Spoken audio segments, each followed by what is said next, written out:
That was the point of this war. 100% Israeli interest, 0% American interest. Let's get out of there. Let's stop fighting Israel's wars for them and come back home. What about nuclear weapons? One of the pretenses is that they were weeks away from enriching uranium to a point where that weapon could be used. Yeah, so that's what Netanyahu's been saying for the last 30 years. Back in the 1990s, like, oh, they're weeks away, they're weeks away. Do you know, and you probably don't know because American media pretty much works for Israel. And now when I say that, guys, those are not hyperbole. The Israeli lobby donates, I would say legally bribes like the other lobbies do, 94% of Congress. Number one lifetime donor Donald Trump is Israel. Number one lifetime donor to Joe Biden. Number one lifetime donor to Hakeem Jeffries, Chuck Schumer, Mike Johnson. All of our leaders, their number one lifetime donor is AIPAC and the Israeli lobby. They completely control our government. And then our media comes and lies to us and says, oh, they're the victims. Well, we have eyes. We saw Gaza. Gaza's utterly destroyed, and Israel did that with our money. That's insane. So, no, look, I don't even think Israel's an ally. I don't know why in the world we would ever serve a foreign nation. They're treading all over us. They've taken our sovereignty away. They've taken our freedom away. And all we have is these dupes in mainstream media telling us about how they're doing self-defense. Well, part of self-defense is I take your land. Currently, they're taping themselves going into IDF soldiers, going into Lebanese homes, Muslims and Christians, stealing all their property. Then they put it online and go, oh, look, we stole other things. Then they destroy the homes and they say, now this is Israeli territory. That's not self-defense, that's terrorism. We are supporting a terrorist nation and we're giving them hundreds of billions of dollars. And this isn't even helping Israel. We're enabling their worst instincts. And they're getting the whole world to hate them. How does that help Israel to have the whole world despise you because you're so selfishly driving up everyone's prices and creating endless wars?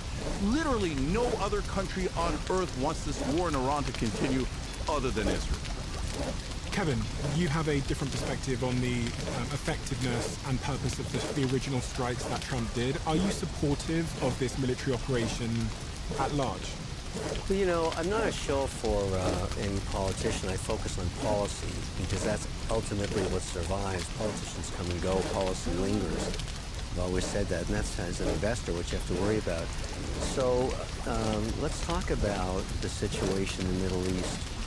For about 49 years, some people would say 60, it depends what you believe in the early years, the Persians were a very advanced society in mathematics, poetry, art, you name it. They're very famous. And then you have this small, I'm going to call it bad management. I don't know what else to call it, that took this society, brutalized the people there, created a million-man army run by 150,000 people, a super militia. It caused a lot of chaos in that region with proxies, as people have been talking about. This militia is paid with cash that's gotten from the sales of energy. And they would stop killing their own people if they didn't get paid. So that the 150,000 that run that country to brutalize the almost 100 million others, I mean, it's a really strange platform that hasn't worked for the people there for 60 years. But it was tolerated by all the neighbors until 6 months ago. The United Arab Emirates, Bahrain, Qatar, Saudi Arabia. They wanted to stay out of it because it was, you know, it was relatively calm. Every 6 months, the Houthis or one of the Iranian proxies would blow up an oil ship, kept the insurance premium straight as an iron. And then the proverbial peak hit the fan.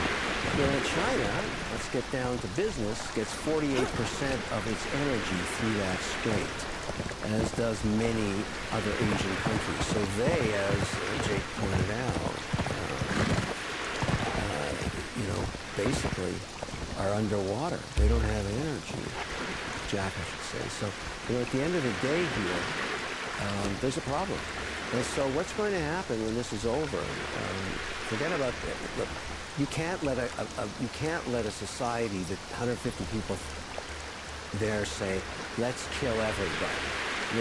They're on a different kind of mandate. They're a little a little strange. You don't want to give those people a nuclear bomb. I don't care who you are. They're just offside, and they're happy to kill their own people, but I don't want them killing everybody else with their ballistic missiles. So no, they can't have 90 pounds of rich uranium, and they're not going to get it, and they're going to keep getting bombs until they give it up. And at some point, somebody in there is going to say, whoa, we're getting tenderized in here, and we got to stop this, and we got to get the best deal we can. We want to stay in power to keep killing our people as long as we can, because we're the 150,000 guys that live very well, and everybody else lives like crap. And that's just the way that society works. And if the people want to rise up and kill the 150 that are killing them, they will one day, I don't know. But here's what I think. I think the actual countries around there are going to end up in the same boat that we have in the Suez and Panama Canals, where there's a fee to go through, but it's managed so that no country, including China, gets to run it. And so that has already found peace, and all the shipping lanes are open, and the insurance rates are normal there. So if you're Saudi Arabia, you got, let's say it costs $5 billion a month to police the strait. Okay, that's a good number, because I'm probably right, pretty close to it. That's nothing for the UAE and for Saudi Arabia, Qatar, Bahrain. They're going to need it open. So if they have to be like the United Nations for that region and keep it open, that's great. Now, I'm staying long the UAE because I've invested there in ADGM. I have a company there. I've got employees there. I talk to them every day. I think this is going to end soon, but I would like to see it in a way that Iran is isolated. Maybe, you know, they can't control the strait, and they can't have the nukes. Those are the two things that I think have to be resolved. And then if they want to brutalize their people forever, okay. You know, they're going to do that. It's a horrible outcome for those people. I feel terrible for them. But this outcome is a good one if we resolve those two things. New policing of the strait, that would be great because the Chinese need that. They want that. And at some point, they're going to squeeze the heads of these Iranian leaders, whoever they are. They keep getting killed, and a new one pops up like whack-a-mole. But that's just the way that regime works. And nobody's willing to say, look, I want to take them over, because you've got the army still being paid. But by blocking that strait for the last 60 days, the amount of money they're losing is $210 million US dollars per 24 hours. So at some point, whoever's running the show there is going to say, if we can't pay our soldiers to kill our people, we're going to be screwed. They're going to come up to the top of the castle and take Frankenstein out. So we got to make sure we cut a deal. That's why I'm optimistic. The price of oil is down to almost 16%. It'll get back near 70. I don't know what that's going to do for the midterms because, you know, yeah, the numbers are terrible, but every incumbent gets screwed in the midterms. It's just the nature of how it works. And whether they lose the Senate, I don't know. Are they going to lose the House? Who knows? But if gasoline's back to 70 bucks, we won't be having this narrative about unaffordability around energy in the United States, and you just don't know. But I do know that the status quo, because the UAE and Qatar and Bahrain left those Iranians alone until they rained missiles on them. Now they're pissed. And so it's not business as usual. And so I think that the winds of change are going to blow through there. And maybe the upside is the great Persian people get better leadership, because, boy, their leaders suck. Cenk, it sounds like an optimistic outcome is being forecasted by Kevin, and I can see you nodding your head there in disagreement, shaking your head. Yeah, so look, again, I'm normally an optimist here, but we've gotten ourselves in some significant ruts here. So first of all, you know, this whole idea the Iranian regime is bad. Okay, yeah, it is. It's Muslim fundamentalists. I don't like fundamentalists of any religion. I'm an atheist. You know, they abuse their people and they're corrupt, no question about it. Netanyahu is corrupt. He's up on corruption charges that seem to never come. The Israeli settlers are religious fundamentalists, biggest lunatics on earth. They think that God said to kill the Palestinians and take their land, and we fund them. We give them billions of dollars. So I'm not in favor of any of these fundamentalists, no matter what religion they're from. Now, on the issue of nukes that you asked about earlier, Stephen, you know that the reason I brought up American media is because they pretty much do nothing but Israeli propaganda. They never clarified to anyone, you know that Iran doesn't have a missile that can deliver any warhead to America. It just doesn't. It's never had it. It didn't have it 30 years ago when Netanyahu started saying it. It doesn't have it today. So, and they never enriched uranium up to 90%, which is where you would have to get it for weapons grade. They get up to about 60%, and then we destroy their nuclear facilities, and Trump bragged about it, and now all that's buried underneath. So where's the question? They're not even close. And again, they've promised not only to this repeatedly in negotiations, but the former Grand Ayatollah, the one we murdered, had done a fatwa, the most important religious edict in Shia Islam. And he said that we are to never build nukes. So when Hamas has something in their charter, the Israelis say, oh, the charter is the most important thing. Then the Grand Ayatollah does a fatwa, way more important than a charter, and they go, oh, ignore that, they ignore that. No, don't ignore that. And why would Iran ever use a nuke? If they use a nuke, then we, either Israel or us, would strike back and would kill 90 million Iranians. Nobody wants that. They want you to believe that the Iranians are irrational, psychotic terrorists. Boo, they're Muslims. Oh, that's super scary, right? No, there is an irrational government in the Middle East. It's Israel. Iran did not attack a single neighbor. Israel has attacked 7 neighbors. Iran hasn't asked us for a single dollar. Israel asked us for hundreds of billions of dollars. So there's one country that is constantly attacking their neighbors and taking land.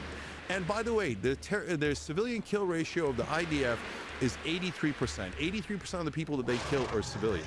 That is higher than Hamas or Hezbollah or any terrorist group on earth. And they kill about 100 times the civilians of Hamas. So if Hamas is terrorist, it is absolutely indisputable that Israel is a terrorist government. And yet we're forced to fund that when we don't have any money. They have universal health care. They have free college. They have paid family leave. We don't have any of that. And then our greedy and corrupt politicians and media tell us that we owe the Israelis more war and more genocide. The reason why I think we're in a lot of trouble here and it's not going to be easy to resolve is every time we get close to peace, Netanyahu calls Trump, literally happened this weekend. Right after the call, Trump then goes back to warmongering. After the call, we bombed Iran. Israel started heavy bombing of Lebanon. And then Trump came up with 3 new totally impossible things. Give me all the highly enriched uranium on day 1. Well, it's buried under the ground. It's going to take months to take out. Number 2, you all have to join the Abraham Accords. The Abraham Accords, again, American media paints it as, oh, this wonderful peace plan. It's no such thing. It's to normalize relations with Israel and start doing trade with Israel without getting a promise back that they're going to end the occupation. It is betraying the Palestinians and saying the Israelis can permanently occupy them. By the way, again, never talked about in American media. We read a lot of this in the Israeli press. And that's why we get a lot of our information on the Young Turks from them, because they actually do pretty good reporting in Israel. And so one of the things is they believe in Greater Israel. They talk about it all the time. Our press never talks about it, but they do. They know they stole our nuclear secrets. They know they stole our nuclear triggers and our uranium. What kind of an ally steals all of our material? And so, but last thing, Stephen, the most important impossible thing was Netanyahu demanded, he made this public, that everyone else stop fighting except Israel, that they have a right to keep attacking and invading and taking southern Lebanon. Well, that's not a peace deal. Nobody's going to sign on to that. So, and Israel has said no matter what happens, they're going to keep attacking Lebanon. That means even if Iran and America make a peace deal, Israel will literally ruin it on the first day. So we can't ever get to peace as long as we're allies with Israel. It's literally impossible. They're massive warmongers, and they say we need endless wars. And by the way, it makes sense because they're a settler colony. In order for a settler colony to expand, you need permanent war so they can keep taking more land. We shouldn't be funding these terrorists. So we have a way of getting out. This is what you do. You just say, hey, We make a peace deal with Iran. We take Israel out of it. Israel, you want peace, you have peace. If you want war, have war with Iran. It's not our business. So what are you predicting, Cenk, is going to happen? What is your prediction? Disaster. Disaster. Positive disaster. So there's no way we're going to get to peace because Israel says their line in the sand is they're going to keep attacking Lebanon. As long as they keep attacking Lebanon, Iran is not going to get to a peace deal. What does disaster mean? Specifically? Oh, disaster means we re-engage in the bombing. We have 50,000 ground troops on those ships. People forgot that we're there. Of course, it has to be American ground troops. It can't be precious Israeli ground troops because Israeli lives are apparently worth more than American lives if you listen to American politicians. So we have the ground troops there. We're going to very likely do more disastrous bombing of Iran. And then Iran is going to bomb the oil and gas fields of the Gulf countries. And then not only will gas prices go absolutely through the roof and cause a massive economic recession, perhaps depression worldwide, but on top of that, then they're going to say, well, it's not enough. We want more. And the infrastructure is already destroyed. It's going to take 5 to 10 years to rebuild that infrastructure. They're going to do permanent damage to our economy. Why? They want more land. Enough with supporting the terrorists. Kevin, is it fair to say, if you look at what Trump said over since the start of this war, that he miscalculated this? Because he gave us a window of time when it would be over, and that window of time is now long gone. And it appears to me like he thought it would be similar to Venezuela, where you could just go in there, boom, boom, boom, regime change, you control the country. But that's clearly, I mean, just like a logical, impartial person, that's kind of like how it looks. This is different because this war is what I would call the first tech war ever. A lot of the ordnance being used is with very advanced GPS systems controlled from space. We've learned something else, which is rather interesting. I learned this from my own employees that are sitting in Abu Dhabi and Dubai. The drones that came over in the first 4 weeks, those waves every morning, were basically carbon fiber wings with lawnmower engines on them, and very inexpensive to make, about $35,000. And we shot them down, or at least the UAE did, with American ordnance between $1.2 million and $3 million per missile on a $35,000 homemade drone. And so it goes back to, wow, I hope the Pentagon has enough compute power, because I wouldn't want that in the hands of the Chinese. Because what I've learned from this conflict, and look, people dying is horrible, period. Wherever they are, it's just horrible. But this is not a traditional war. I don't know if there's going to be boots on the ground by the time this is over. If there's another wave of conflict, it's just going to be more ordnance taking out more infrastructure until the 150,000 people running the show there say, wow, this is really hurting us in terms of maintaining control. I don't see a boots on the ground invasion. I just see more tenderizing and more tenderizing. It's expensive because we're on the wrong side of defense. We need the cheap drones. And I think in 2 years from now, from what I see in the development, because I see these deals all over the place, there's a whole bunch of new tech being developed around drone blocking technology and very inexpensive versions of what those Iranians built. Better than lawnmower engines, though. So it's going to be pretty interesting in 24 months. I'm not a fan of war, but I have a different view of the outcome here, and I think that part of the world is going to be stabilized and funded by the neighbors there. And probably everybody's better off because the Chinese can't take the pain much longer. Their oil supplies, both on the water and in storage, are starting to really dwindle. And if I'm the big supreme leader there, I'm thinking to myself, I'm going to call those guys in Iran and say, okay, big boys, time to settle.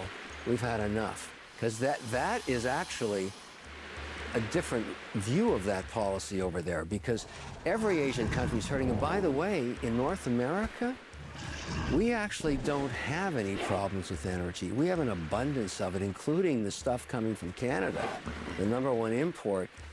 The problem we have is the price of oil is determined by world markets. It's a commodity in US dollars.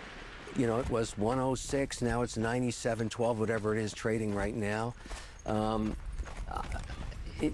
but we're not going to run out of energy in America. That's not going to happen.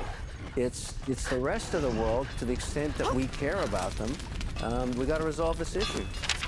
For every founder, there comes a point in building a company where your job shifts. From being the person inside your business, actioning everything, to the person responsible for absolutely everything. The only way I've been able to make this shift across the different companies and teams I'm responsible for is by knowing that the right systems are in place to manage everything. Systems that don't need me in order for them to work. Our sponsor Pipedrive is one of those systems, an easy-to-use, intelligent CRM tool for growing sales teams. My teams use it and have for the last decade because it's genuinely the most effective way to run a sales operation. Through one dashboard, you get every deal visible and every stage of the sales process is clear. And what needs to happen next is all there in real time. When a system like this works, you don't need to be in every conversation to know exactly if your business is moving forward, where and what the blockers are. Over 100,000 companies are already running their sales on it. So if you'd like to join them, sign up at pipedrive.com/CEO, where you'll get an exclusive 30-day free trial instead of the usual 14 days. No credit card is needed. That's pipedrive.com/CEO. I've done almost 700 interviews with some of the most interesting people in the world. And one of the things you learn, which is unexpected, is that vulnerability is the doorway to connection. And after sitting here for 2-3 hours with a guest, I feel a deep sense of connection to them. And as they leave, what I get them to do is to write a question in the diary of a CEO. We've taken all of the questions from the diary of a CEO. We have put the question here on this card with the name of the person that wrote it. So you can sit at home, as I do with my fiance and my colleagues at work and other people in my life. Whenever we get a minute, we play the Diary of a CEO conversation cards, and it is incredible what happens. These are great if you're in a romantic relationship and you want to connect your partner more. These are also great if you're in a team and you want to bond your team together. And I have to say, they're also great for families that want to learn more about each other and that need a good excuse to spend some time in a digital world, in the analog environment, connecting human to human. It is remarkable what the right question at the right time can do. Go to thediary.com and you can get these conversation cards right now. The thing that I think America's at risk of running out of, Kevin, though, is patience and support. And if you think about the sort of existential risk to Trump, if you looking at these numbers, so this first line you see is his disapproval going up and his approval going down. If I'm the supreme leader in Iran, I go, listen, this guy has got, there's an election in 2028 in the United States. This guy has got months. So in terms of, you talk about, the art of the deal and doing a good deal, if you know your counterparty in the deal negotiation literally has months to do a deal, or they're going to be thrown out of power, if I'm one of those 150,000 people or the supreme leader, honestly, I'm going to wait it out. I think I have all the cards. If you have almost no, they can survive. Again, you said they oppress their people. They don't seem to have much morality surrounding that. Could they wait it out a couple of months knowing that Trump can't? Because the midterms are coming and then the election's coming? I think you're making a good point on that one, but the one thing I would say, Stephen, is that it's not just Trump you're waiting out. You got Xi. It's not just Trump. The big guy, you got two supreme leaders. You got whoever's running the show this week in Iran, and you've got the Chinese leader, the supreme leader. And the only way he gets to say the supreme leader is people eat, people have jobs there, and his economy stays buoyant. That's the only way he stays in power. So you're serving two masters. You're trying to time the 28th decision you talked about versus how pissed off the big guy's going to get in China. He has no choice. 48% of his energy comes through that strait.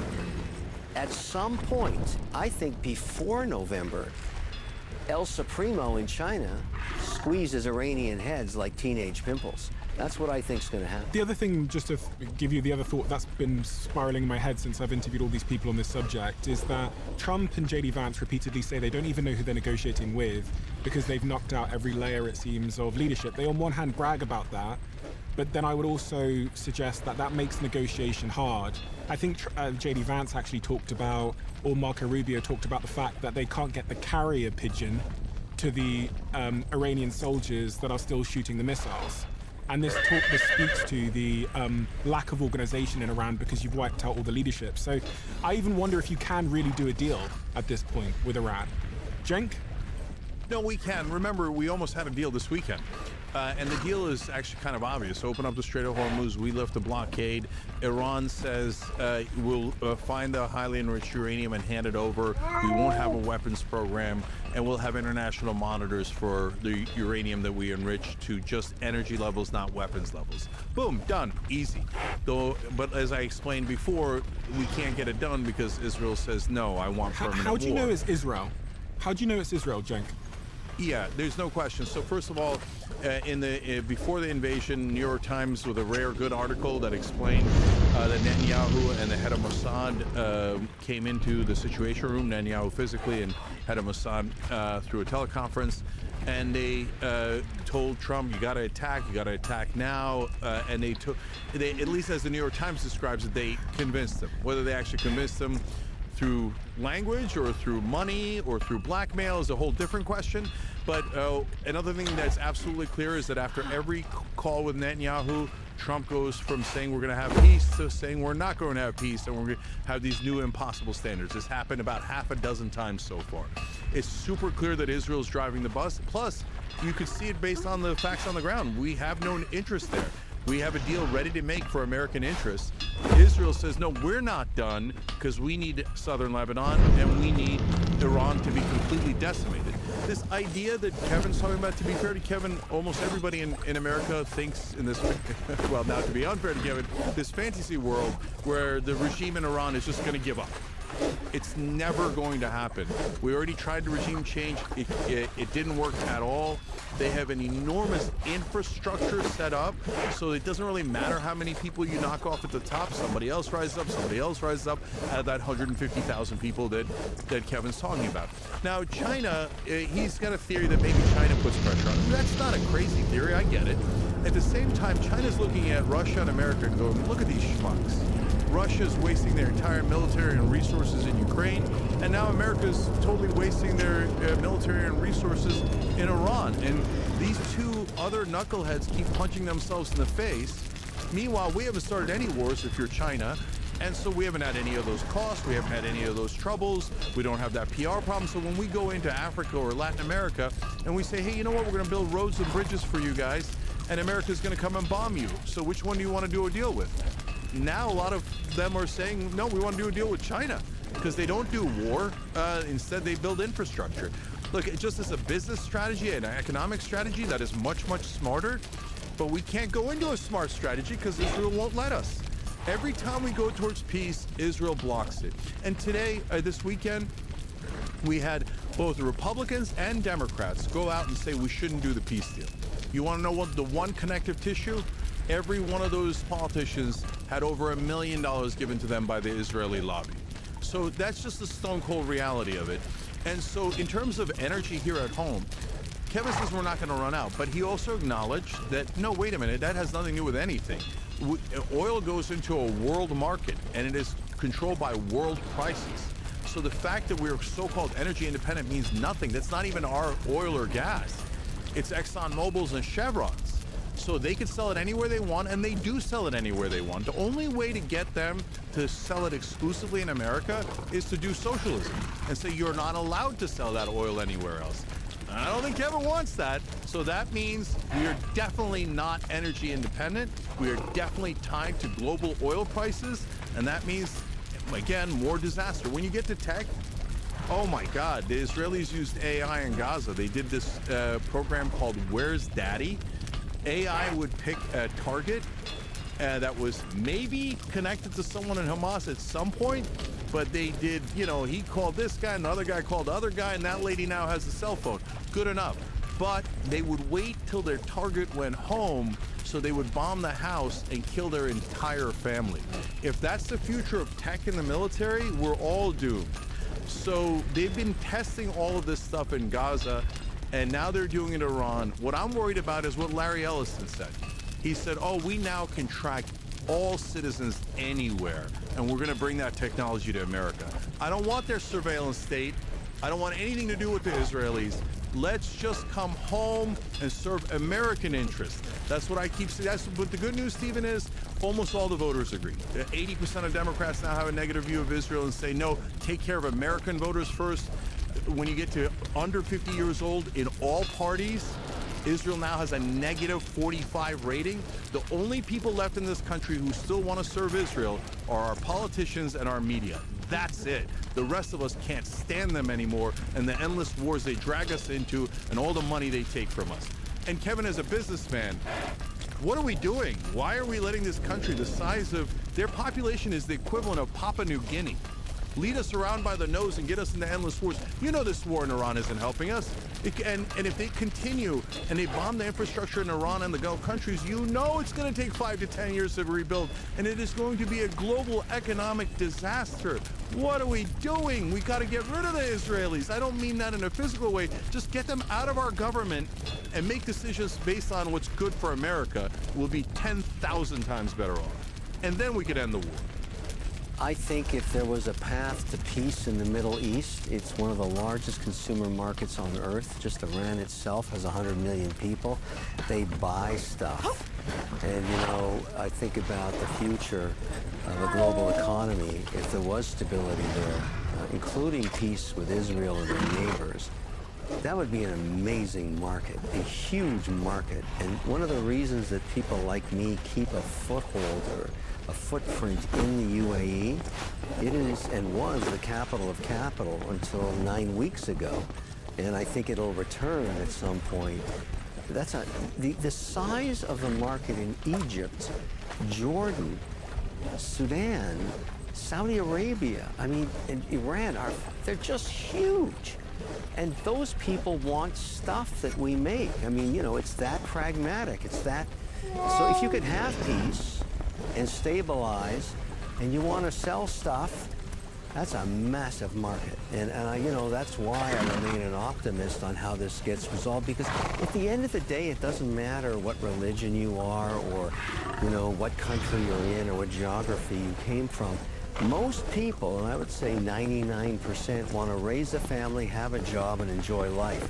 They don't want to get blown up. And so I'm kind of an optimist that it's in everybody's interest to solve this. It's kind of like the human condition is, I'd like to get, you know, I'd like to form a family unit, and I'd like to live a peaceful life, and I'd like to buy stuff. I want to be a consumer.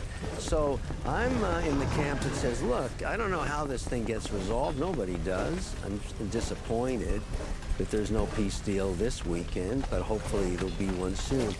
But in the end, most people want peace, period. Unless you're, you know, you're crazed as a crazed leader and you just want to kill everybody, those people don't last that long. They don't seem to, well, they're certainly not lasting that long in Iran right now, but you're right, they keep popping up. But at some point, I don't know, I think peace is a better deal for everybody. There should be a button just down below here, and if it says subscribed, you're already subscribed. If it says subscriber, that means you're not yet. And if you're not subscribed, please could you do us a favor and hit that button. It helps the show more than you know. And according to the algorithm, you're someone that watches our show, but you haven't yet hit that button. Thank you so much. Kevin, based on that, based on both our conversation on AI and also how unpopular this war is, what we're seeing across the world at the moment is this rise in socialism in Western markets. We're seeing it in the UK, we're seeing it around Europe, and we're also seeing it in the United States. Positive views of capitalism amongst all Americans has dropped to an all-time low, according to a poll done by Gallup. A massive, almost 70% of Democrats now view socialism positively, with only 40% roughly view capitalism favorably. And again, this was at the end of last year, so these stats aren't even factoring in the war. And a staggering 62% of young Americans hold a favorable view of socialism as well. So as we head towards the midterms, but also the elections, which aren't actually that far away now, it's quite clear to me, as someone that, you know, I'm an entrepreneur in the United States. I live in Los Angeles, as you know. I build businesses. It's quite clear to me that we're on the verge of a very different type of America. And we've seen, you know, Zohran Mamdani be elected in New York, and we're seeing this sort of socialistic narrative spread like wildfire. I think heavily fueled by both wars, but also by technology, AI, and sort of wealth inequality. Do you agree that if things continue on this trajectory, we're heading towards a more socialist America? No, what I agree on is I'm a history buff. You can go back into the 40s and 50s. It seems every 17 to 20 years we take a dip back into socialism, and back in those days, communism even, in New York and Brooklyn, longing for what the Soviet Union had or Cuba had in its heyday. And then the outcome is always the same. It doesn't work. And so it really, you have all these different ideas about how a country should run and what works best. And for all the faults that U.S. has now and the debates we have and, you know, AOC and Bernie Sanders and Elizabeth Warren and all this rhetoric, and I get it. I mean, they're very successful politicians. I love AOC. She just spews out stuff and raises $5 at a time. You know, it's smart. It's a great social media strategy. And same with Bernie. I mean, the guy, but will she be president of the United States? I don't think so. And will Bernie get there? No. Why does everybody leave Massachusetts, including my son? Because you can't raise any money there to start a company. The super tax is stupid. And so it's sort of, it's a mixing pot of ideas and competition. But in the end, and I always say this to my students, because what I find so interesting about, you know, a cohort of 23-year-olds that I teach in business classes and engineering classes, they're all socialists, all of them, until they get their first paycheck. Then they become capitalists when they see something called tax. And they wonder, wait a second, where'd half my salary go? What's this? And I say, that's tax. Now, if you want it to be 80% tax, you follow that trail that you had before I started teaching you. You were a socialist. And now what are you? Well, I can't pay 50% tax. No kidding. Well, move to Austin, move to Tennessee, you move to Florida like everybody else is doing, and you'll pay 16%. And so I love the fact that everybody's an idealist socialist until they get their first paycheck. And that's how America works. It's a wonderful thing. And I say it's good because everybody has a vote. We continue to believe in that. And I think the debate rages on, and it's great. And everybody has an opinion. I have mine, others have theirs. And I love to be part of discourse. You know, one of the reasons I keep doing what I do is I love to get into the shitter with everybody. I like to say the things I say because I really believe them. And I've been there before. I'm wise.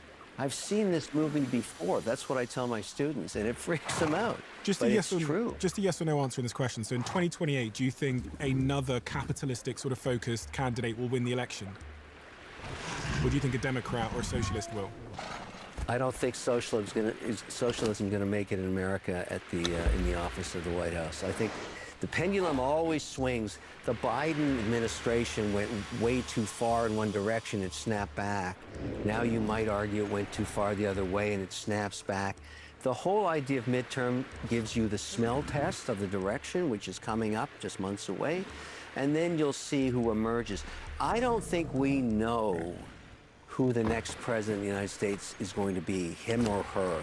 We don't know who's going to emerge. What's your sense, though, Kevin? You're a man that makes predictions. Is it Democrat or is it Republican in your view? You've got to give me a straight answer here, Kevin. I wouldn't even make that guess. It's so difficult. I really don't know. I really think that, in my view, the Democrats have lost their way. I would like to see them find a new leader that's more moderate. I don't think you can spew socialism and get elected. You got to find somebody that is in the middle, that is more pragmatic about providing jobs. I mean, look at California. What a mess that place is. It's just, they may hire a Republican mayor out there. I mean, that's going to be a shockaroo for LA, but it's gotten pretty bad. I work out there. You can't even wear your watch at daytime anymore. I mean, it's a mess. It's a mess. It's a lawless wasteland. It has poor management, no executional skills with politicians. I mean, you know, you're lucky to you work there. You know what I'm talking about. Cenk, what's your point of view on that? Socialism, is it coming to America? Midterms, 2028? There's a lot to talk about there. So, look, I'm not a fan of Karen Bass. I voted against her before. I'll probably vote against her again in this mayor's race. And so I think that sometimes Democrats like to get mired in their bureaucracy and not push for enough change. So I'm not a person who just supports Democrats no matter what. In fact, I criticize Democrats a lot on the Young Turks. But no, you're not going to get your watch stolen in LA. I have a family. We go out all the time. It's perfectly safe. So for a little while between 2019 and 2023, crime really did rise in some of the big cities. We talked about it on the Young Turks. We were very honest about it. It took some heat from the left on it, but crime's gone down significantly in 24 and 25. So I don't think those are real issues anymore. In terms of our economic model, we need a couple of clarifications here. So as I said earlier, we really do corporatism in America, and another word for that or phrase for it is crony capitalism. So we'd be lucky to get back to capitalism, let alone going all the way to socialism, because right now we don't have capitalism. We don't have free markets. We have every industry has captured the government. They've bribed all of our politicians. We can't negotiate prices. These are, that is the most socialist thing I've ever heard, except it's socialism for corporations. It's mind-bending.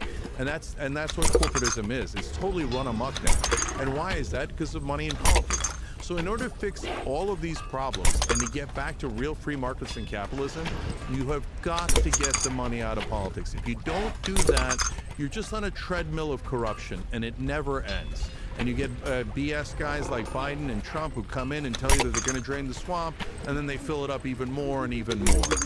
And they serve all their donors. So in terms of socialism, we never define what it means. The reality is most governments are mixed economies. Not most governments, almost all governments are mixed economies. So when we say socialism, are we talking about Cuba or are we talking about the Netherlands? Because you could argue that Northern Europe does socialism. They have a lot more things that are public rather than private. But do they have private businesses? Of course they do, right? So I would argue that democratic capitalism is the right way to go, where we have capitalism, but it is checked by democracy. The CEOs and the shareholders look out for the companies, and the legislators and the president and the prime ministers are supposed to look out for the citizens and check the corporations so they don't run amok. I think Northern Europe's probably pretty close to that. In terms of candidates here in America, again, I'd have to say Ro Khanna's probably the closest one to that. And so if you go too far left, I get it that's hard, especially on identity politics, which again, we're not a fan of on the Young Turks, and we don't think that's the right direction to go in, and it just divides our country. So I don't think that type of far-left candidate can win a national election. But after what Trump does to this country, what he's already done to this country, Republicans, I have one thing to tell you. Na, na, na, na, na, na, na. There's no way. The midterms are gone. Nobody's showing up to vote. Their voter enthusiasm is gone, obliterated, and by 2028 we're going to have the disaster from the war and the disaster from AI, unemployment. So they only have one guy who could win, and I'm worried about it, and that's Tucker Carlson.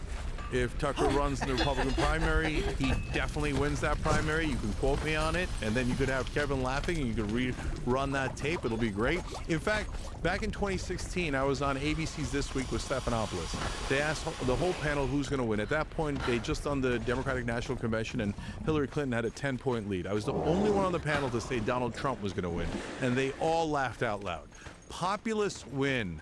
The people chasing after the donors, whether it's Israel or Big Pharma or any of the other donors, nobody likes those people. Kamala Harris lost because she was bragging about how she had 90 corporate CEOs on her side. I got bad news for her. Nobody likes corporate CEOs. Sorry, Kevin. Sorry, me. But the reality is, that's what every poll shows. It is deeply, deeply unpopular. And these days, it's pretty merited. So if you've got someone in the right lane, which is democratic capitalism, I think they win. We just got 2 minutes left. Kevin, you laughed there at the suggestion that Tucker Carlson might win. I know Tucker. I just did a thing with him this week. It was really interesting because he's taken a very controversial view about AI, and that's the debate we had. And he has obviously shifted his focus from being pro-Trump to something else. But, you know, I have to admit, when I think about it, that is a possibility if he would align himself. I'm not sure what party he represents anymore. I think he is a proclaimed Republican. But that's an interesting idea, the more I think about it. I know I laughed at it, but I've been thinking about it for the last couple of minutes. Yeah, I mean, the guy has a massive base. He has his own network now, which is something you kind of need these days. You need a really strong social media base to play in politics and to fight the fights in the 7 states. You really got to have a good organization on social. So, I mean, I think it's going to be fascinating. I think we'll get a pretty good indication of what the themes will be in November. Affordability obviously remains a big one. Border remains a big one in the U.S. But AI could emerge as a big one too. I mean, it may be, but I think by then, I always look at these big, AI kind of burst on the theme, but it's not really about data centers and power. It's about jobs, I think, is where it's going. And I don't know if that gets resolved by, you can always be a fearmonger about the robots eating the babies, and maybe that is an election issue. I don't know. We'll see. It's going to be interesting, though, because it wasn't an issue until 6 months ago. Cenk, last word before we close out? Yeah, so look, I don't think that a pro-Israel candidate can win.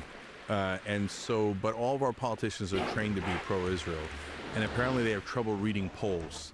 So I think that, a populist right versus populist left would, in a sense, be a dream, because either way, you hope that the key has to be that they have to be real.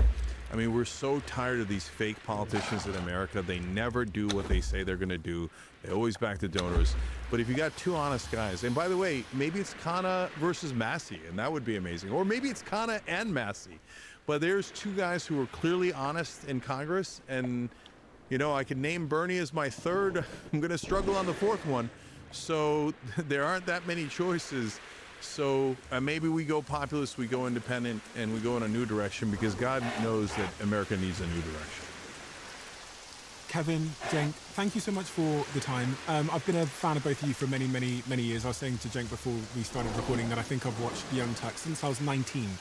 And when I say watched, I mean really, really watched.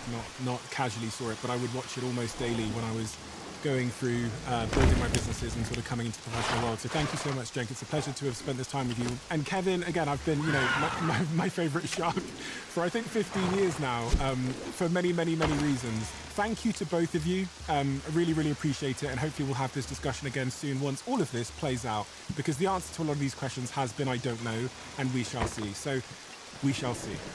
Thank you. Thank you. Thanks a lot. YouTube have this new crazy algorithm where they know exactly what video you would like to watch next based on AI and all of your viewing behavior. And the algorithm says that this video is the perfect video for you. It's different for everybody looking right now. Check this video out. I bet you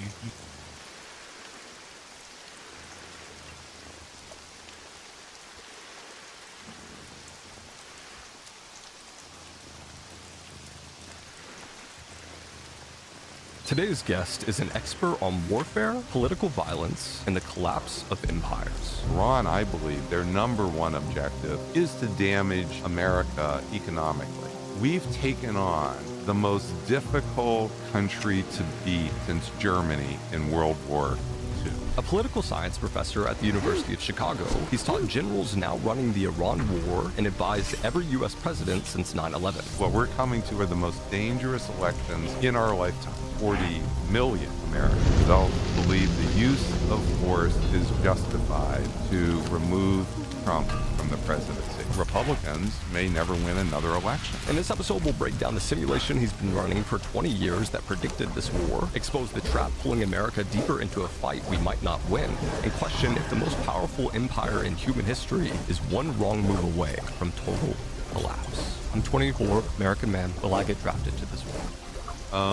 Professor Robert Paper, welcome to the Jack Neal Podcast. Thanks, Jack. Thanks for having me. It's really, I've done a lot of podcasts, but yours is really particularly an exciting opportunity for me. Really is an honor. I'll start it off here saying a lot of my audience is young men, many of which have never voted, likely couldn't find Iran on a map a year ago. Why do you think young men should care about the war in Iran? They should care because this is the conflict the international conflict, that will affect their futures more than the conflicts since 9/11 happened. So we had two forever wars after 9/11. We had this forever war in Afghanistan, forever war in Iraq, and that did affect some small subset of of America's males, their futures. But that was purely through voluntary induction, volunteering to go into the military. And for most Americans, and this is most males in America, the economy was not wrecked. This did not really have a big effect on jobs, for example. And so unless they chose specifically to go into the military, which was, again, a relatively small segment here, the impact on this of those wars was not really was not going to change their life. It just didn't change their life. Now, for those who did serve, many changed their life. We had between the 6,600 killed, that's in the military. That's double the number we lost on 9/11, just to be clear. And we have tens of thousands who are badly wounded for the rest of their lives. They've survived, but it's real. The amount of personal injury here was quite serious. Now, this war, we're so far have very little personal injury to those that serve. That may or may not continue. I think this war is going on long enough that may actually change. But the one thing that is happening already is the economic consequences. And these economic consequences are going to be felt first and foremost by the youngest in our country. And that is definitely going to be affecting young men. That's going to have significant effects in whether guys who are, say, 18 who don't want to go to college decide they want to get a job. This is going to be much more difficult. Right now, just yesterday, Jack, the unemployment rate is 4.3%. If we can keep it under 7% by the end of the year, we're doing fantastic. As time goes on, it could become even worse than that. Inflation is also likely to go up tremendously over the next 6 to 8 months. This is going to impact people who are 18 years old. Now, then there's also folks who are going to say, well, okay, so I won't get a job. What I'm going to do is I want to go to college, either get an associate's degree or get a bachelor's degree. Well, here the problem is colleges were already getting hurt economically because there's a big battle with the Trump administration and universities. But now what's going to happen with the economic fallout of the war, those universities are going to lose funds even more. What that means is the offers to have tuition relief, some sort of various forms of scholarships, these will be shrinking over time.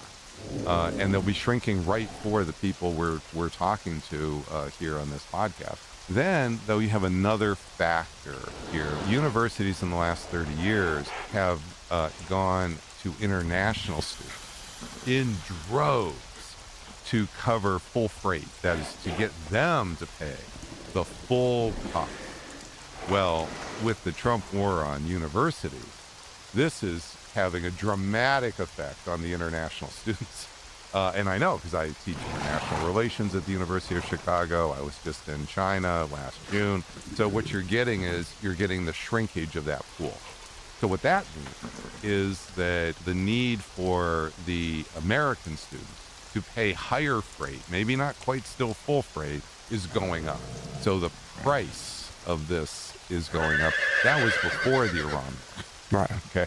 So this is what they're really, these are the real pressures here. They're going to come to bear, and why a lot of folks are now, just give you the third pressure, because I see this. I spent like 4 hours last night with 45 students who are all 21 to 23 years old talking about various things, but AI. So now there's the idea, well, wait a minute. Okay, so now I'm going to take out all this debt, and it's going to get worse with the Iran war. And when I get out, I'm going to have even less chance of getting a job. And an unemployment rate might already be, Professor Pape's saying, going up significantly. And that's not even taking AI into account. So these are the real challenges, the reasons why the last thing 16 to 22-year-olds want is this Iran war. Taking on Iran, we've taken on since Germany in World War II, or maybe you say the Soviet Union. Okay, but Iran wasn't a great power like Germany. It wasn't a great power like the Soviet Union. We're making Iran a major power as we go forward. But this was the biggest one, much more difficult than Vietnam, much more difficult than Iraq, much more difficult than Afghanistan. And so the consequences of taking on that much more dangerous, difficult foe are going to be with us really significantly longer. This is not just going away. We don't have an easy out over the next few weeks. Are we spending like, what is it, 500 million a day in this war? It's probably 1 to 2 billion a day. Now, with the so at the moment, I don't trust any of the accounting coming out of the administration.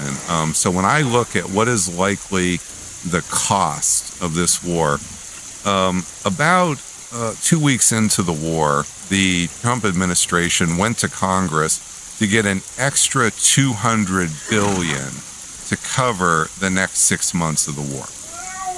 $200 billion for about 180 days. And I think that's probably as good as you're going to get as what the best accounting is until we go through several years. 2 or 3 years from now, we'll probably get 80, 90% clarity on that accounting. We may never get 100% clarity.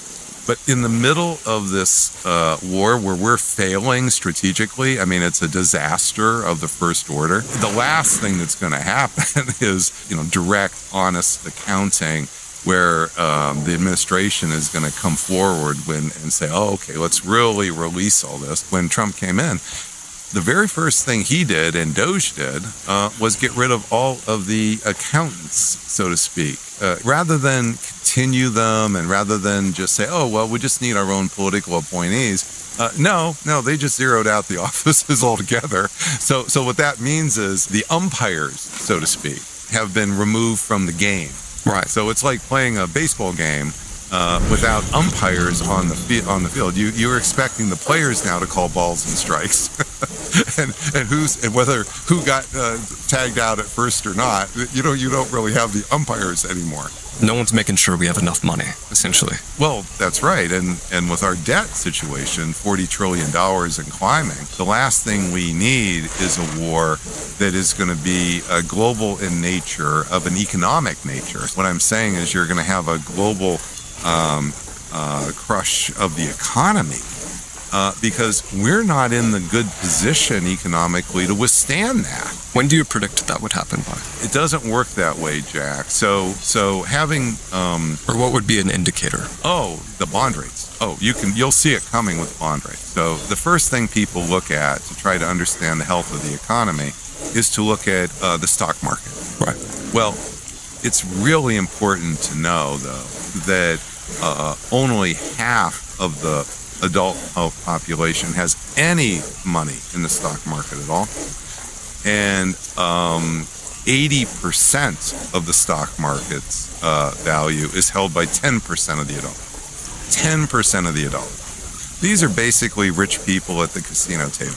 Okay, so for everybody else, you may want to be that rich person at the casino table. I can certainly see you're 60 and you're saying, I want to get there. I want to be in that 10% or even better than that. But the fact is, it's a measure of the money that's sloshing around to invest in companies, and a much better sense of the health of the country are interest rates. Things that are boring. You don't even see them reported very often. You have these bubbles in the stock market that burst here. The interest rates are the leading indicator. And when those interest rates start to go up here, it's a serious problem, because what that means in ordinary people's language is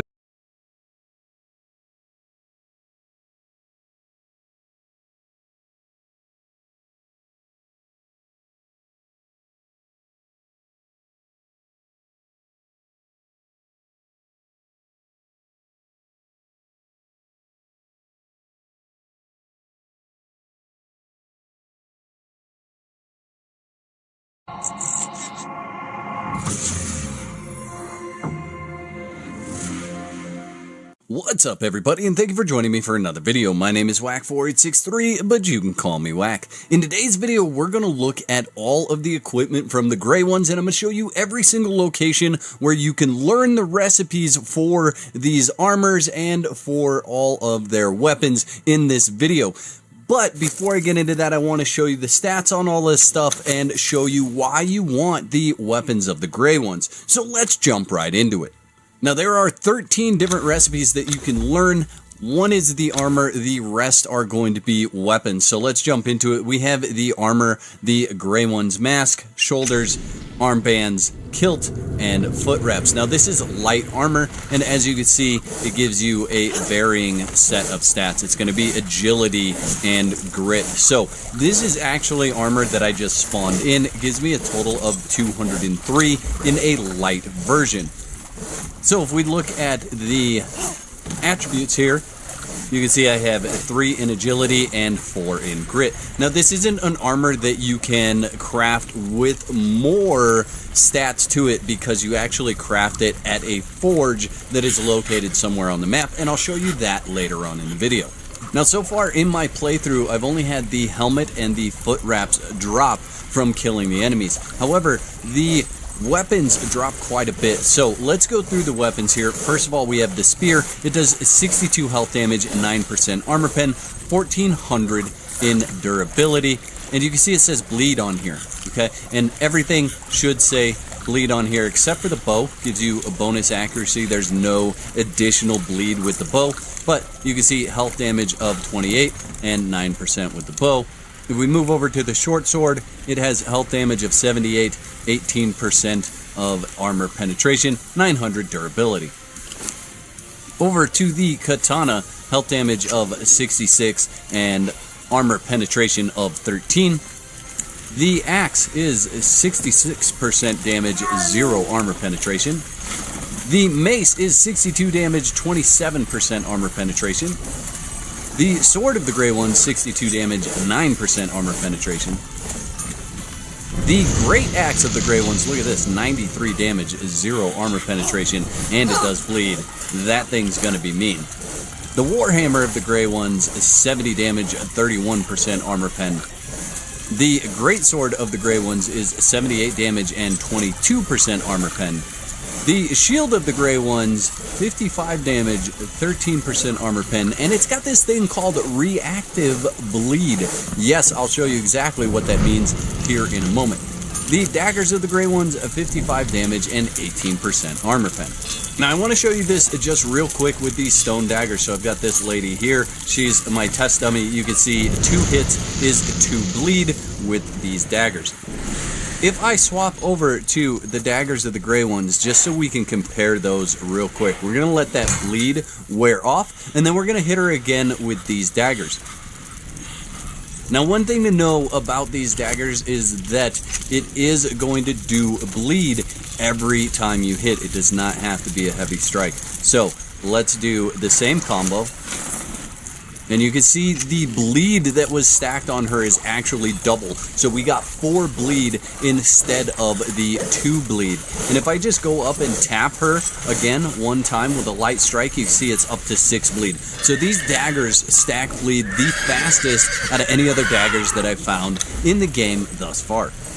So let's jump into some of these other weapons here. So we're going to get into the mace, and we're going to do, we'll leave the shield off for now. So we'll just get into the mace, and we're going to hit her like that.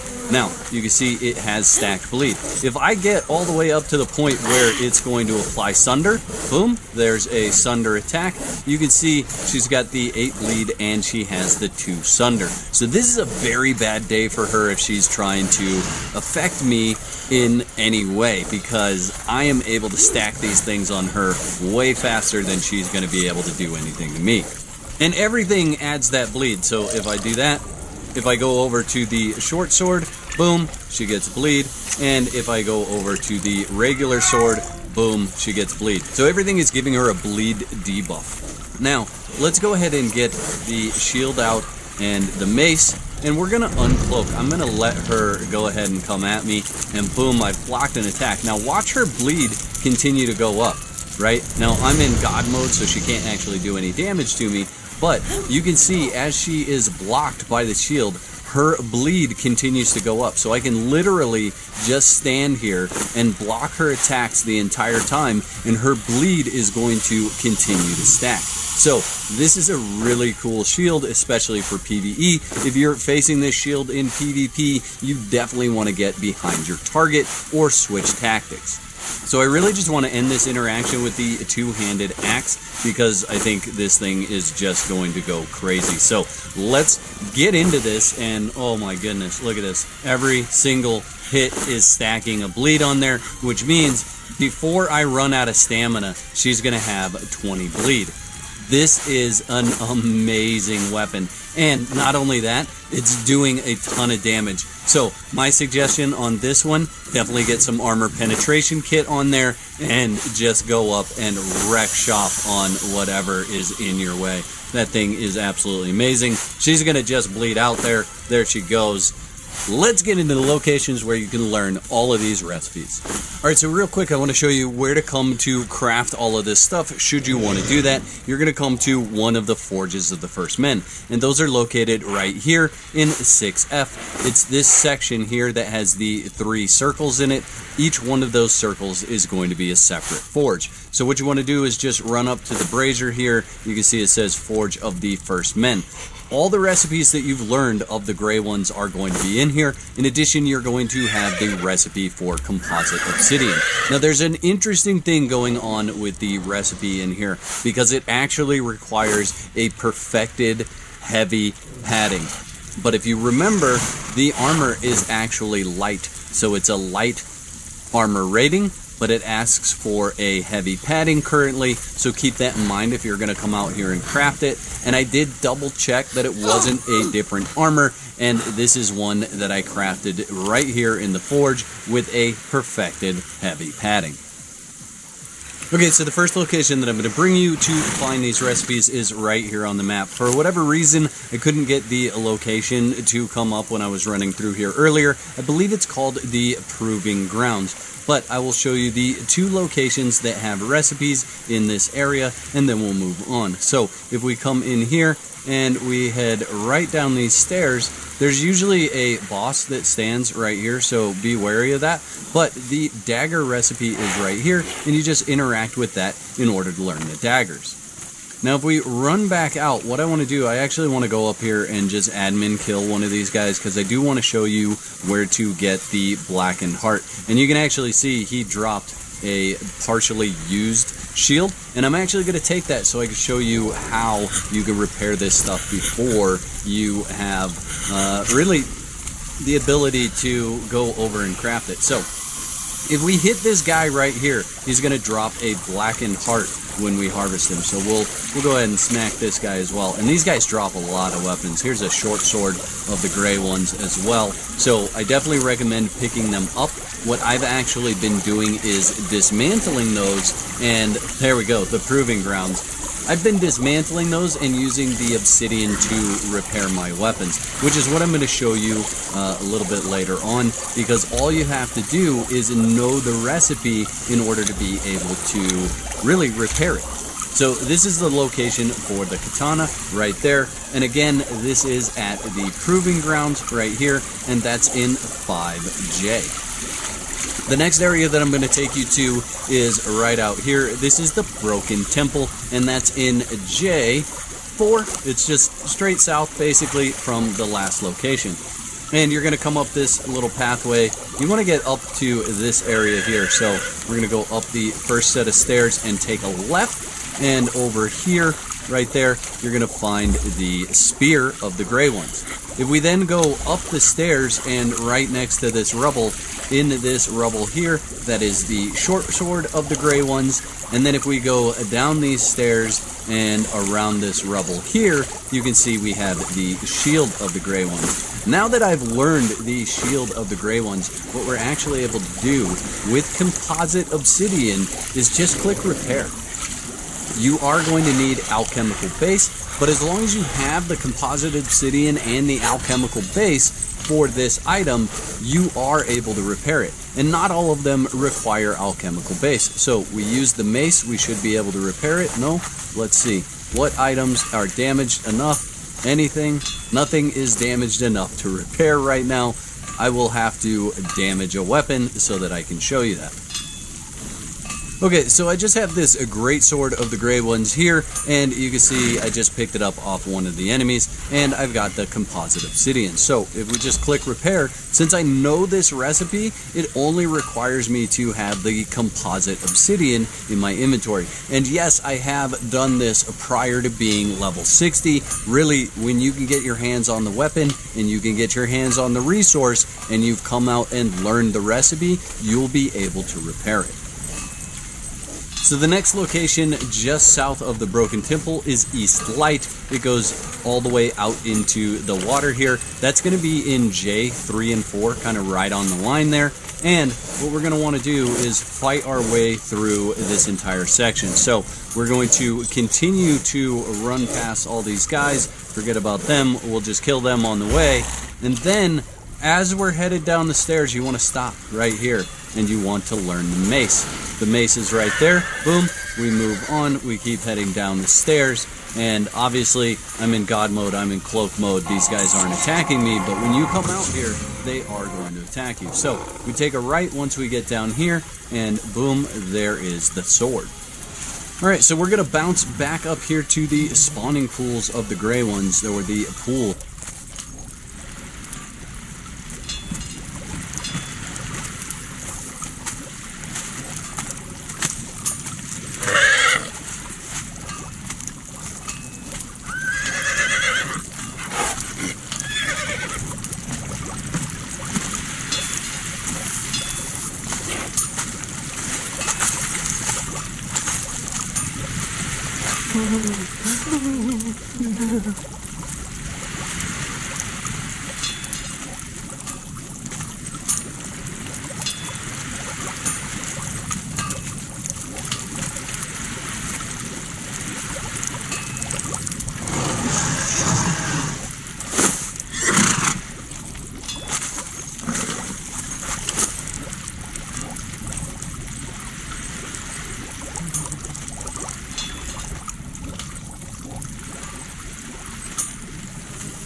Blood of the serpent!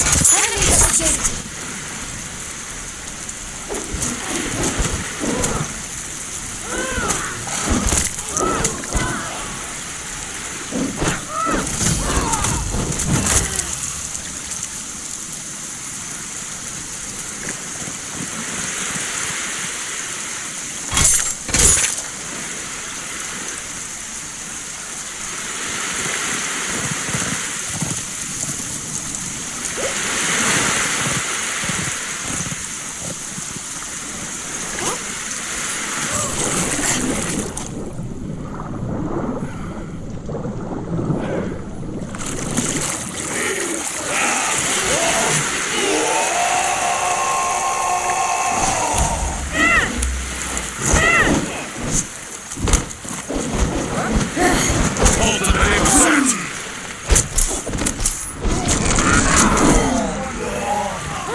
Die!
Please, please. There isn't much time. I have a proposition.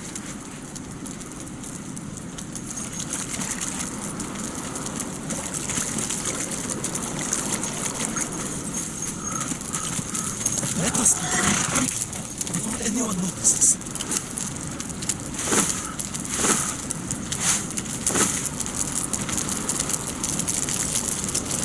Sometimes I beg you to speak.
Gods take you!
sosialidad esperanzantaris.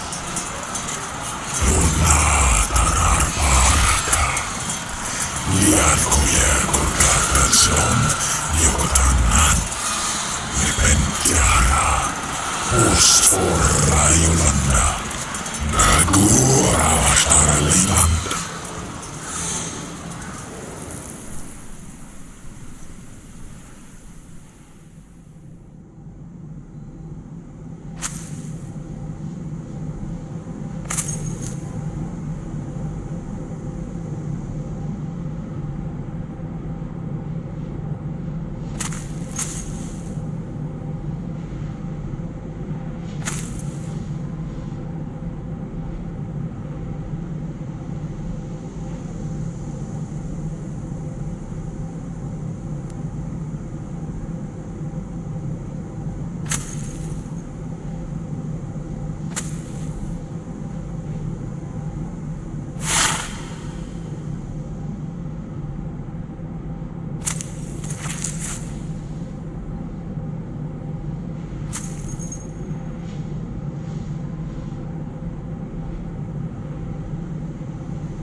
twice, universal mace twice. And you can see all of these are also ones you can also get from delving those maces. And if you use the hardened Star maces, we got 1, 2, 3, 4, 5, 6, 7 recipes back. Really poor, right? But it is the only way, so I just thought I'd show you. And sometimes perhaps you don't want to have all of these recipes anyway. Now, it might seem like, wow, that's a lot of maces that you grind down for that. But really, if you kind of, sometimes you can just get one on the first try. It's, you know, all percentage based, so a bit weird that way. But yeah, we have all our mace recipes. Let's have a look at our mace chest. So here we go. You can see we got Heritance, we got Mace of the Legion, Siptah of the Unclean, Strange Mace, twice, Universal Mace twice. And you can see all of these are also ones you can also get from delving those maces. And if you use the hardened steel mace, it's exactly the same results. You're get exactly the same. Also twice, Siptah of the Unclean, Strange Mace, twice, Universal Mace twice. And you can see all of these are also ones you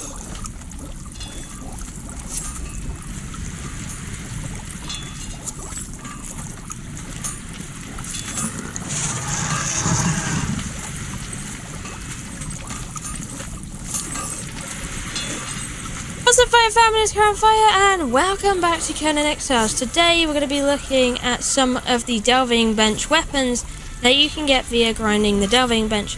Now, if you don't know what weapons to grind, do watch my video from the previous on these. I should be linking it in the comments or the description down below, and it will show you which weapons that you need to grind down to be able to get recipes such as these, and weapons that are cool like the katana or any of the other ones with the new special effects and models as well. Some of them do actually have new models, unlike some of the other weapons, so that's pretty nice as well. So let's go and have a look at some of these weapons. Now, all the ones in the middle are the ones we're going to be looking at today, including the one on my back, which I'll quickly put back in the chest, because I know I'll probably forget to show that off otherwise. So you can see there's a bunch of recipes you can get from grinding down weapons. I'm going to start with the short swords and have a look at them.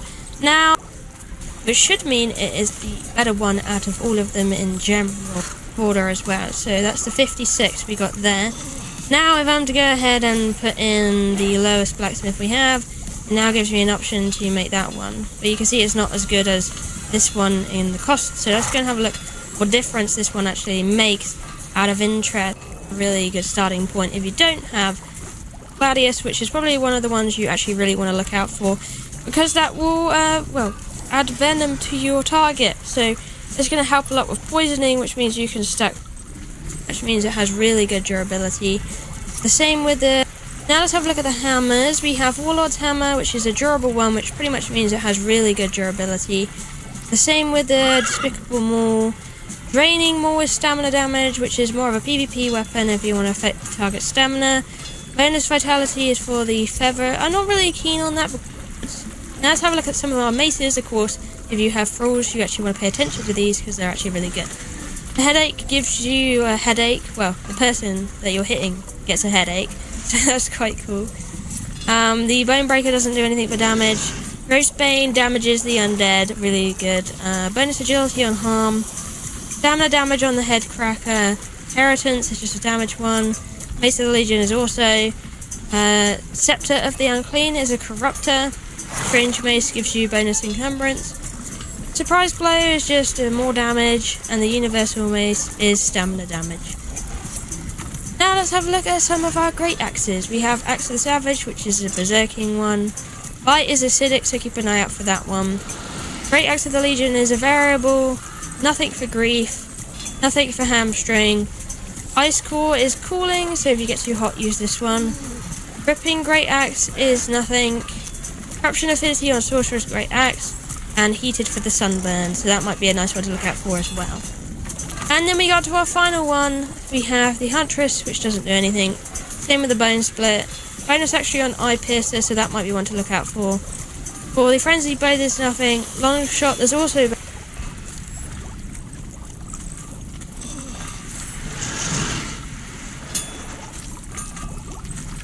I am going to ask you to predict and project. So go out on a limb. But, the United States has been experiencing, I think what's fair to call an asset bubble. Certainly you see it in real estate markets, but not just real estate, cryptocurrency, etc. What happens to assets in the United States as this war progresses and as the global system changes? Well, in principle, of course, in real estate markets, we have big cycles. They're slow moving, and the cycles are a function of, in real estate, of interest rates and the quantity of credit for, more importantly, for real estate transactions. Assets are somewhat overpriced, I dare say, in the US. But particularly when you look at stock markets, it doesn't necessarily mean there will be an immediate crash. But I do think we are heading towards a crisis. And again, if you look at the big game that's being played, then it's quite clear this has to happen. If the working hypothesis is that there are forces out there that want to dethrone America. Yes. And they may be active in America, even these forces. No question about it. And that means also dethroning the dollar. And that would explain why China actually had been strengthened with American investment in the past. Because you're building up this opponent that can help take down America. If you make sure America stays aggressive and adopts anti-China policies, which also seems to be happening to some extent. So then, what are the scenarios here, and what's the way? Well, as we said, whenever you have these big wars, they lead to currency system changes. The global financial system changes. So we moved from first the British pound, which was on and off the gold standard. Then we moved to the Bretton Woods dollar standard, which was a gold standard. But of course, gold standard, some people think, that means it's 1-to-1 to gold and you can't create money. No, that never happened. Such a gold standard never existed. There's always been bank credit creation, and that's how the real game is played. But it's some kind of limit, because as soon as it turns out America was creating too many dollars, buying up assets in Europe. The French were not yet part of NATO, therefore not part of the command structure. It was the French that called out America. We'd like our gold, please. And they said, okay, you're printing all these dollars and you're buying us up. What we can do is we can change these dollars now into gold. We want to see gold. So that's, but so then we moved from the 71 Nixon shock, US default on its international gold obligations. Then we moved to the petrodollar, which of course is very closely intertwined to actions in the Middle East and all the wars in the Middle East. Oil was only allowed to be sold against the US dollar. Anyone who did otherwise, whether it's in Iraq, Saddam Hussein, or in Libya, Gaddafi, that was a big no-no and led to severe consequences, warfare, and... Well, you get killed for that. You get killed for it, exactly. So what's next? Because also when the last... when the Nixon shock happened and we moved from the gold dollar to the petrodollar, there was also inflation. Inflation is a good camouflage that, it sort of makes it easier to rearrange the monetary system. It was entirely monetary inflation, by the way, not energy driven. It was the central bank creating a lot of money. But we had the same in 2020 with the COVID psyop. Money creation by central banks, no economic rationale for this whatsoever. It was clear 18 months later we get inflation. As a result, that's what happened. So it looks like now we could be, it looks like we're heading into the second run of inflation. Still early stages, not entirely clear, but that would be my guess without having yet the necessary data. But I think there will be a second bout of inflation. But we already had the first bout, and it indicates that we are in this phase of running up towards the next rearrangement of the monetary system. What is it going to be? Well, that seems to be increasingly clear. It's going to be digital, based on digital identity, and I think we therefore should oppose digital ID on all fronts. We're humans. We're not digits. We have digits, 10 digits, okay, but we should not subject ourselves to this regime where if you don't provide the right digital ID credentials, you're not accepted as a human and you don't have the human rights in reality. I mean, that's dehumanizing. we should reject it just on that principle, but there's many other reasons why we should reject it. It is the beginning of this control regime of a digital currency. Now, digital currency as such is not a bad thing, because for half a century we've been using bank digital currency, BDC we could call it. Yeah. Because the banking system has been digital, and most money is created by banks. It's digital money. We have been using decentralized bank digital money, and actually has worked quite well. And the banks have never sold our personal transactions data to anyone. So actually we should laud the banks, because the new regime is all about, our information about our transactions being sold freely. The government is now Facebook. And yes, exactly. being used to manipulate us, whether it's in elections or to sell products and services that we don't really need. So it's going to be a digital currency.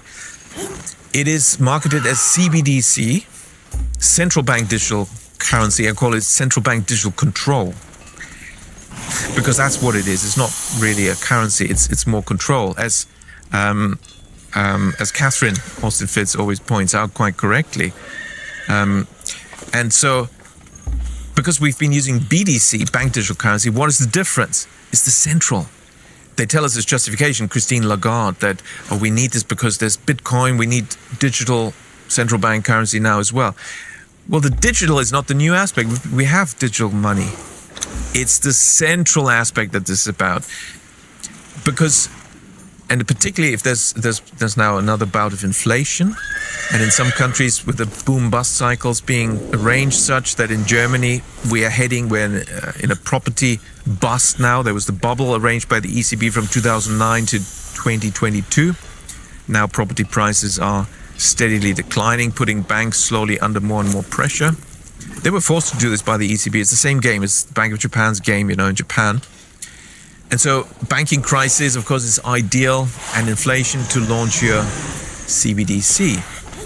That's for Europe. In other countries, there may be slightly other rationales and justifications for introducing it. But a crisis, one way or another, is always good. A war, of course, is even better, because then it's just wartime, direct diktats. You can't do anything. It's wartime. You have to accept whatever you're told. And as a wartime measure, of course, that's the ultimate. If everything else fails, then definitely wartime measures would be used to introduce these measures. So we're heading towards digital control systems where we have no more control over our liquid assets. It will be, of course, programmable, permission-based. So only what the central planners allow you to use your money for, at what time and place and location will be permitted. And if you're in the wrong place, it's not going to work. And if you're buying the wrong book title, it's not going to work, and so on. I mean, there's no limit to how much you can fine-tune and control. Oh, but they don't have so much power. They can't control, millions of people. Well, this is what the drive to build all these hundreds, in fact, thousands of data centers is about. It is an organizational challenge to micromanage the world's population through the new financial world order. Yes, but they're working on solving that. AI is really about that. If AI was about helping us to be more productive, the principle of decentralization would be applied, because any human organization and anything where humans are involved, if you introduce the principle of decentralization, subsidiarity, it will be more productive. No doubt. More efficient, more productive. That's been demonstrated in many contexts. I mentioned the warfare, military, and businesses and so on. It's true for everything. But that's not what they're doing. They're creating highly centralized structures, which proves that it's not about actual productivity. It's about control. Controlling us. That's why they need these huge resources. Then you can control inflation easily, because people can't buy when the central banks don't allow you to buy. Yes. So then prices can't be driven up. And also you control movement of people. You can't buy a ticket. You can't go here and there because your money won't work outside a certain zone, whether it's 15-minute prison zone or whatever it may be. It is the totalitarian dictator's dream come true. And that is the scary thing. Most people are still not aware that we are so close to the scariest, most dystopian system, where we're giving so much control and power into the hands of ever fewer people over our lives and billions of people. Again, if everyone is good, like the majority of people, and the controllers, the elites, the central planners are good, it's not an issue. But that's not what human history teaches us. And human nature, we know, is different. Most people actually, once they're given a lot of power, that comes with temptations of power. And most can't handle those temptations. And they give in. And then that's when power gets abused. That's why Lord Acton, a British political observer and advisor to prime ministers, concluded power corrupts. Most people get corrupted by power. They can't handle power. And absolute power corrupts absolutely. We're talking about absolute power in the hands of central planners if we allow the central bank digital currency to be imposed. And the central planners will have this absolute power, including, of course they have already monetary power, but they will have the tools to deploy this in every detail to micromanage us. That is a new dimension of power, and effectively includes fiscal policy, because ultimately everything becomes controlled by the central bank. So now you could still say, well, we have some politicians, they meet for parliamentary votes and they decide budgets. Well, all that will become obsolete because everything will be controlled by the central bank. This is what the politicians don't realize, that the central bank digital currency is the first step by the central planners, the monetary central planners, to take over everything. So the dangers are just so manifold that it's quite clear that we have to stop this. So, this is really the big scenario. And that's where we see forces pushing as internationally power gets ever more centralized. Despite this being the biggest lesson of the 20th century, there's not a good idea to constantly have more power in the hands of fewer and fewer people. This is actually being accelerated in the 21st century. On the basis of lies about the 20th century. Indeed, yeah. Spring is the most refreshing time of year. Nothing complements it better than Black Rifle coffee. Lots of it. This is an American company founded by veterans with conviction. They built the whole thing around a simple idea. Do it right or just don't do it. We're definitely doing it right. We know because we drink it all day long.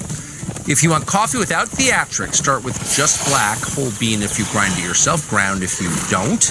No sweeteners designed to disguise mediocrity. No seasonal gimmicks masking weak beans.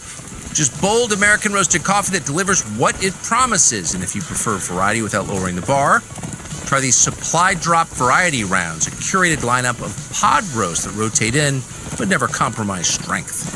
Consistency, standards, discipline, out with watered down blends, in with pure American coffee.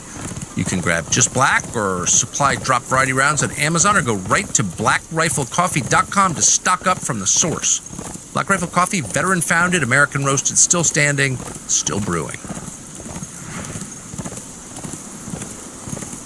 Thanks for watching our YouTube channel. We hope you'll subscribe to it. And by the way, you can hit the little bell on there and get notifications every time we produce a video. We hope you'll do that also.